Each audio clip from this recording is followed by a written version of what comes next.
আমি কেন আমার বারান্দা ভরে ভরে 3টা বারান্দাতে এভাবে গাছ লাগিয়ে রেখেছি, এরকম গাছের কি মানে আছে, কেন বা এত গাছপালা আমি দিয়ে রেখেছি, সেটাই আজকের ভিডিওতে শেয়ার করব আমার সকল ইউটিউব বন্ধুদের কাছে। আসসালামু আলাইকুম আমার ইউটিউব ভাই ও বোনেরা, কেমন আছেন আপনারা সবাই?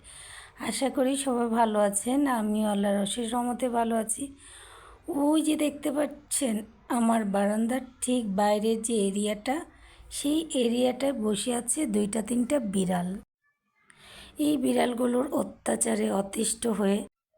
অতিষ্ঠ হয়ে অত্যাচারে কী যে যন্ত্রণাদায়ক ছিল আমার ওই সময়ের দিনগুলো, যখন প্রথমেই বাসায় উঠেছিলাম।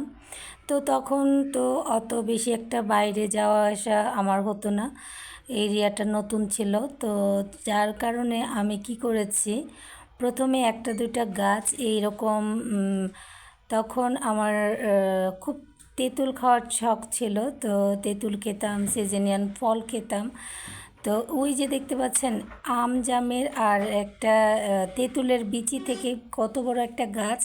তো এভাবে প্রথমে আমি কি করেছি, মাটি আমার বাবার বাড়ি থেকে নিয়ে আসতাম গাড়িতে করে।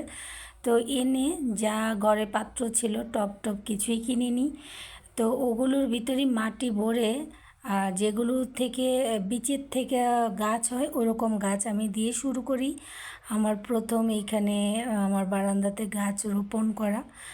মূল টার্গেট ছিল বিড়াল যেন ঘরে প্রবেশ না করে, মানে ঘরে প্রবেশ করো কিন্তু যখন তখন।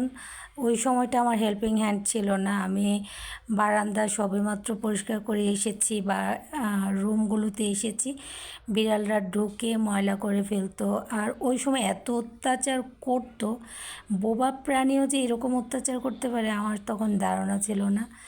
ঢুকে যখনই বারান্দা খোলা পেত, খাটের উপর উঠে পিশাব বাথরুম টয়লেট করে দিত, বমি করে যেত ফ্লোরে। এইরকম একটা অত্যাচার ছিল, মানে কি বলবো, এরকম কোনো বিড়াল কি কারো বাসায় অত্যাচার করে কিনা আমার জানা মতে ছিল না।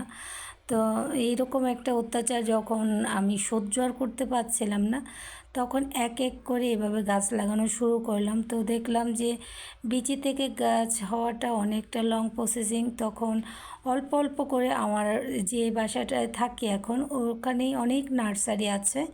তো আমি নার্সারিতে যেয়ে প্রথমে কম দামে কিছু গাছ কিনে নিয়ে আসি।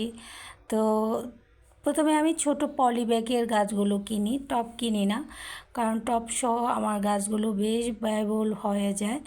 তো আস্তে আস্তে যখন আমি এভাবে ঘরের যেগুলো পাত্র থাকে ওগুলো দিয়ে শুরু করি, তো সেভাবে শুরু করতে করতে এক এক করে অনেক সময় হয় কি, কয়েকটা গাছ হওয়ার পর গাছের প্রতি একটা অন্যরকম ভালোবাসা তৈরি হয়ে যায়, যে এত সুন্দর করে বড় হচ্ছে। তখন একটা দুটো করে করে না এরকম বাহিরের অংশে ভিতরে প্রত্যেকটা বারান্দাতে আমি এভাবে গাছ করতে করতে তারপর দেখলাম কি, যে গাছ রাখলে তো একটা আলাদা একটা অন্যরকম সৌন্দর্য আসে। তো তখন আমি আমার যে ড্রয়িং ডাইনিং স্পেসটার সাথে যে বারান্দাটা, সেখানে আমি কিছু সুন্দর সুন্দর টপের ভিতরে ফুলের গাছ, তারপরে একটু পাতাবাহার টাইপের গাছ, ওগুলো আনা শুরু করে দিই। তো ফুলের গাছ তো সচরাচর একটা সময় মারা যায়, ফুলের গাছগুলো বেশিরভাগ সময়ই একটু ফুলের পরে মারা যায়, এটা বলে শেষ করা যাবে না। বলে অনেক ফুলের গাছ আমি ওই যে তখন অল্প অল্প করে কেনা শুরু করেছি, তখন হাতে টাকা হলে আমি গাছ কিনতে চলে যেতাম। ওই সময়টা আমার মনে আছে, আমি শপিং করতাম না, কিছুই কিনতাম না নিজের জন্য, শুধু টাকা হাতে পেলে আমি গাছ কিনতে চলে যেতাম নার্সারিতে। কত যে ফুলের গাছ কিনেছি বলার মতো না। আমার আগের চ্যানেলগুলো যদি থাকতো, ভিডিওগুলো যদি সবগুলোই থাকতো, তাহলে বুঝতে পারতেন আমার এই বারান্দাগুলোতে আমি কত রকমের ফুলের গাছ কিনেছি, কত রকমের ফুলের গাছ দিয়ে বারান্দা সাজিয়েছি। আর সত্যি কথা বলতে এখন আর আমি ওরকম ফুলের গাছ কিনি না, কারণ ফুলের গাছ মারা যায়, ওদেরকে স্পেশালভাবে যত্ন করে তারপর খাবার টাবার দিয়ে তারপর একটু বাঁচিয়ে রাখা যায়, তো তাছাড়া সম্ভব না। কিন্তু এরপরে সব কিছু করতে করতে আস্তে আস্তে দেখলাম যে এই সব জাতীয় গাছগুলো অনেক দিন বাঁচে। এখন এইগুলোকে আমি যদি সুন্দর করে পরিষ্কার পরিচ্ছন্ন করে ঘরেও রাখি, ঘরেও বেশ সুন্দর বেঁচে থাকে, এবং বারান্দায় তো সুন্দর এদের অন্যরকম একটা লুকিং থাকে। তো এরকম করে আমার একটা একটা করে সবগুলো গাছ লাগানোর মূল সূচনাটা তৈরি হয় এই বিড়ালের মাধ্যমে। বিড়ালগুলো আমাকে এত অত্যাচার করতো তখন। আর ওই সময়টা আমার ঘর যেহেতু ফ্যামিলি মেম্বারের তুলনায় একটু বড়, তো ওরকম দেখা যায় 2-3টা রুমের ভিতর কেউ থাকে না। তো বেশিরভাগ রুমগুলো খালি থাকে। তখন ছেলেরা নতুন বাসায় উঠে একটু ভয় ভয় পেত। তখন দেখা যায় আমরা যদি এক রুমে থাকি, তো আমার পাশের রুমটাতেই আমার ছেলেরা থাকতো, 2 ভাই একসাথে করে। এরকম এই রুমগুলোতে আসা হতো না, তখন বিড়ালরা বেশি জ্বালাতন করতো। আর কতক্ষণই বা আটকিয়ে রাখা যায় বারান্দাগুলো, অত তো আর আটকিয়ে রাখা যায় না। তো ওই সময় খোলা পেলেই এইরকম বিড়ালগুলো, তখন আমি ভাবলাম, আবার অনেকে সাজেশন করলো যে নেট দিয়ে দিতে, কিন্তু নেট দিয়ে দিলে আমার কেমন জানি খাঁচা খাঁচা মনে হয়, মনে হয় যেন আমি কোনো কি খাঁচায় বন্দি আছি।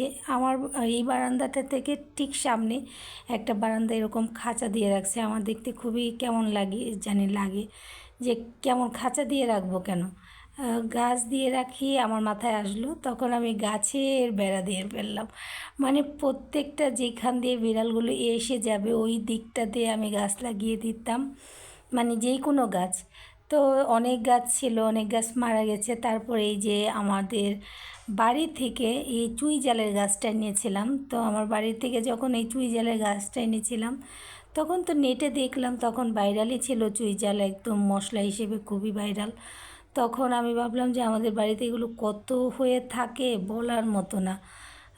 তো যখন দেখার পরে এই যে চুই জাল আর হচ্ছে এই কচুর মতো যে একটা প্ল্যানেট, ওই গাছটাও আমি নিয়ে আসি বাড়ি থেকেই। তো এরকম করেই 1-2 করে গাছ লাগানো শুরু।